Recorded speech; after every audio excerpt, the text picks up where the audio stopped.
House training. House training basic concepts. One of the most confusing and anxiety-ridden areas of dog training is house training, yet it is one of the most important, especially for the humans involved. The best way to understand and find success with house training is to use the dog's own nature to help you. Dogs are, by instinct, very clean animals. They would rather not soil any areas where they normally sleep or eat. Dogs are also creatures of habit. They like to know where they're supposed to go, urinate and defecate. If the dog is taught to eliminate on gravel or concrete, they will tend to look for either of those surfaces to do so. If they're taught to eliminate on grass or dirt, that's where they will choose. Use these habits to your advantage. Setting up the training area. This is the first step. Make sure the area you choose is small and confined. A bathroom works for this, or a place in a kitchen or garage also works well. Remember that crate training works well for puppies or small dogs, but for larger animals a crate can be too confining. You need to spend some time with this aspect of training. You need to play with your dog in this area, and this is also where the dog will be taught to sleep and eat. Put together a special bed. This can be something you make up with items around the house, or you can go to the store and purchase a bed.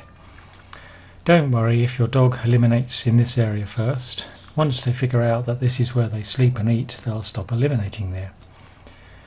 Once your dog realizes that the bed is for sleeping, you can begin to move it around the house, but only when you're there. When you're not, put the bed back in the training area. Setting up the toilet area. Now you will need to determine where the toilet area is going to be located. Presumably this will be outside the house. Wherever it is, it has to be the place the dog can go whenever it needs to go. You need to go there with your dog so you can give the appropriate rewards for good behaviour.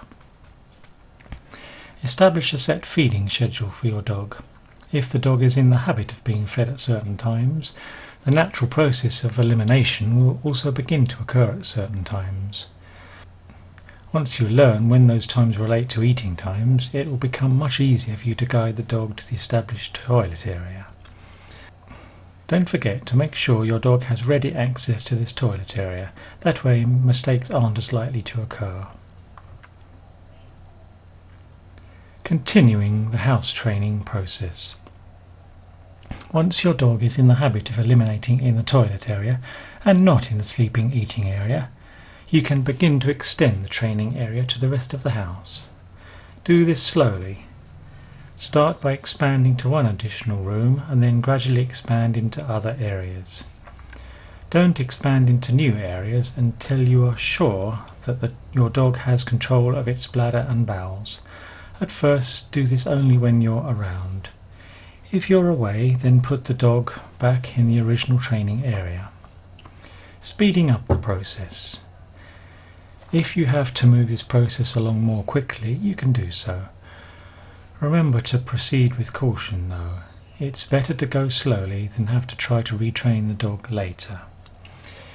If you're going to try to speed things up, you will have to be there in order to reward your dog for successful eliminations. It is also important not to punish them for mistakes. That will only confuse the dog and slow the process even further.